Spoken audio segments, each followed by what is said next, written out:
Don మీడియాకు స్వాగతం. ఉత్పత్తికి సిద్ధమైన మరో భారీ ఫార్మా యూనిట్. కాకినాడలో ఉత్పత్తికి సిద్ధమైన లిఫియస్ ఫార్మా యూనిట్. కాకినాడ వద్ద 2205 కోట్లతో పెన్సులిన్ జి తయారీ కేంద్రం. రాష్ట్రంలో మరో భారీ ఫార్మా సంస్థ ఉత్పత్తికి సిద్ధమైంది. చైనా నుంచి ఫార్మా దిగుమతులను తగ్గించడంలో భాగంగా కేంద్ర ప్రభుత్వం ప్రవేశపెట్టిన ఉత్పత్తి ఆధారిత ప్రోత్సాహకాలు (PLI) స్కీమ్ కింద లిఫియస్ పేరుతో అరబిందో గ్రూపు పెన్సులిన్ జి తయారీ కేంద్రాన్ని ఏర్పాటు చేసింది. పెన్సులిన్ తయారీలో కీలక ముడిపదార్థంగా పెన్సులిన్ జి వినియోగిస్తారు. కాకినాడ సమీపంలోని తొండంగి వద్ద 250 ఎకరాల్లో సుమారు 2205 కోట్లతో ఏర్పాటు చేసిన ఈ యూనిట్ శరవేగంగా నిర్మాణాన్ని పూర్తి చేసుకుని, ఉత్పత్తి ప్రారంభానికి సిద్ధమైంది.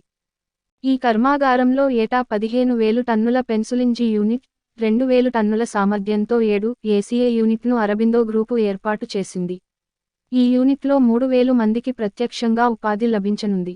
ఈ ప్లాంట్ వాణిజ్య ఉత్పత్తికి సిద్ధమవడంతో లిఫియస్ ఉద్యోగ నియామకాలు చేపట్టింది.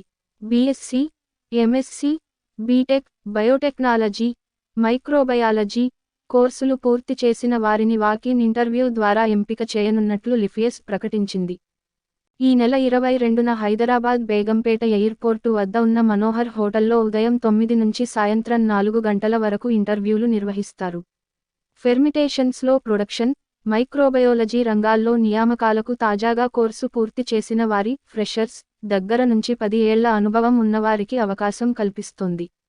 వాటర్ ట్రీట్మెంట్ అసిస్టెంట్ పోస్టులకు కనీసం 2 ఏళ్ల అనుభవం నుంచి 10 ఏళ్ల వారికి అవకాశం కల్పిస్తోంది. మరో 2 ఫార్మా యూనిట్లు లిఫియస్కు సమీపంలోనే PLI స్కీమ్ కింద మరో 2 ఫార్మా యూనిట్లు ఏర్పాటవుతున్నాయి. అరబిందో గ్రూపు క్యూలే పేరుతో సుమారు 2,000 కోట్ల పెట్టుబడితో 159 ఎకరాల్లో ఎరిథ్రోమైసిన్ థియోసెనేట్ యూనిట్ని ఏర్పాటు చేస్తోంది. దీని ఉత్పత్తి సామర్థ్యం 1,600 టన్నులు. దీనికి సమీపంలోనే దివీస్ సంస్థ ఓ ఫార్మా యూనిట్ ఏర్పాటు చేస్తోంది. దీని పనులు కూడా శరవేగంగా జరుగుతున్నాయి. ఈ 3 యూనిట్లతో కాకినాడ మేజర్ ఫార్మా హబ్గా ఎదగనుంది. మరిన్ని వార్తల కోసం మన డాన్ మీడియా ఛానల్ను సబ్స్క్రైబ్ చేయండి. మరికొందరితో చేయించండి. ధన్యవాదములు.